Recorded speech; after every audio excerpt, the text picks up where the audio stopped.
Pour réaliser le couvercle, nous allons utiliser la fonction de volume extrusion.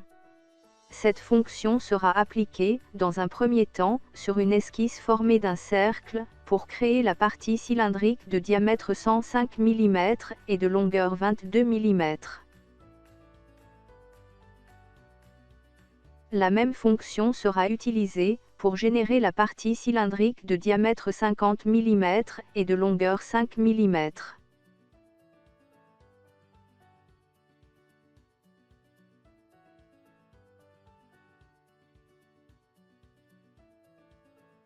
Ensuite, à l'aide de la fonction trou, nous obtenons le trou débouchant de diamètre 16 mm. La fonction trou sera utilisée aussi pour créer le trou avec la mage en utilisant l'option lamé. Pour réaliser les autres trous lamés, nous utiliserons la fonction répétition circulaire. Enfin, à l'aide de la commande chanfrein, on réalisera un chanfrein sur la pièce. Dans le menu Démarrer, choisissez Conception mécanique puis sélectionnez l'atelier par Design. Entrez le nom de la pièce. Ensuite cliquez sur OK. Dans le plan XY, dessinez un cercle de diamètre 105 mm et dont le centre est coïncident avec l'origine du repère de l'esquisse.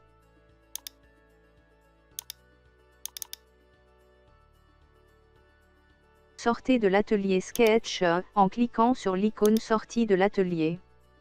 À l'aide de la fonction volumique extrusion, générez un volume cylindrique de hauteur 22 mm à partir de l'esquisse réalisée. Dans le plan XY, dessinez un autre cercle de diamètre 50 mm et dont le centre est coïncident avec l'origine du repère de l'esquisse.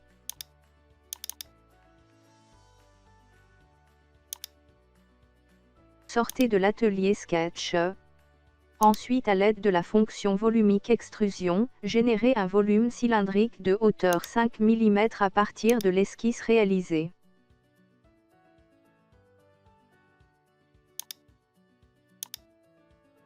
Pour visionner la géométrie avec les parties cachées, dans la barre d'affichage, choisissez le style réaliste avec arête cachée. Utilisez la fonction trou pour réaliser le perçage débouchant de diamètre 16. Pour centrer le trou, cliquez sur l'icône dans le champ Édition de l'esquisse. Ensuite, dans l'esquisse, choisissez la commande contrainte et sélectionnez le point représentant le centre du trou et le cercle de la partie cylindrique. Cliquez droit et sélectionnez Concentricité. Sortez de l'atelier Esquisse en cliquant sur l'icône sortie de l'atelier. Finalement, cliquez sur OK pour valider. Pour réaliser le trou lamé de diamètre 11, utilisez la fonction trou. Commencez par l'édition de l'esquisse pour positionner correctement le trou.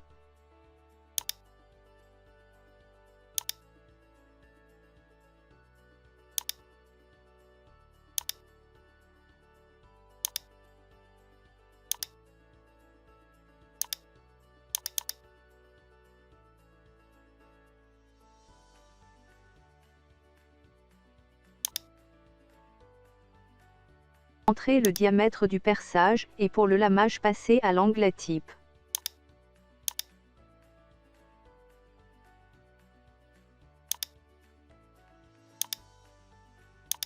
Choisissez lamer, puis entrez le diamètre et la profondeur du lamage.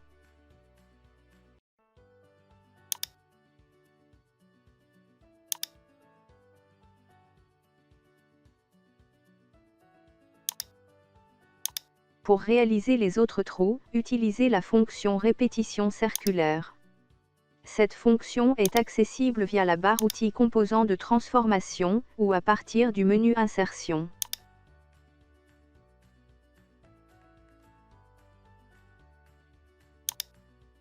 Dans le champ Paramètres, choisissez une méthode pour générer les autres trous.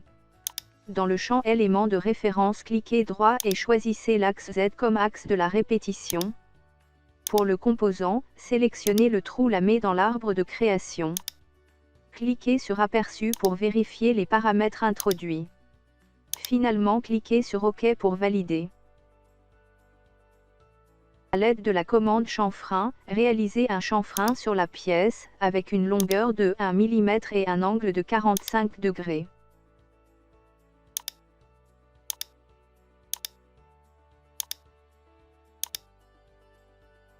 Affichez la barre d'outils Propriétés graphiques, pour attribuer une couleur à la pièce.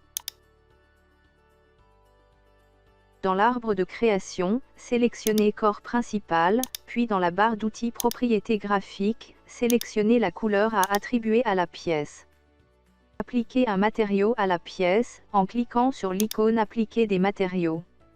Choisissez Aluminium, ensuite sélectionnez Corps principal, puis cliquez sur OK pour appliquer le matériau en quittant la boîte. Double-clic sur Aluminium dans l'arbre de création, pour éditer le matériau. Dans l'onglet Propriétés de l'élément, introduisez la désignation du matériau. Dans l'onglet Dessin, ajustez les dimensions des hachures.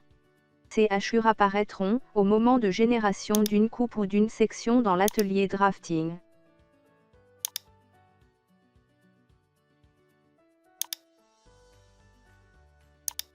Pour visionner la texture du matériau sur la pièce, dans la barre d'affichage, choisissez le style rendu réaliste avec texture.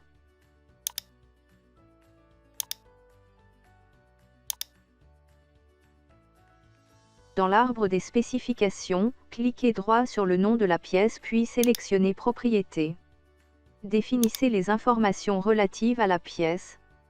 Ces informations serviront pour générer automatiquement la nomenclature de dessin d'ensemble, lorsqu'on passera à l'atelier drafting.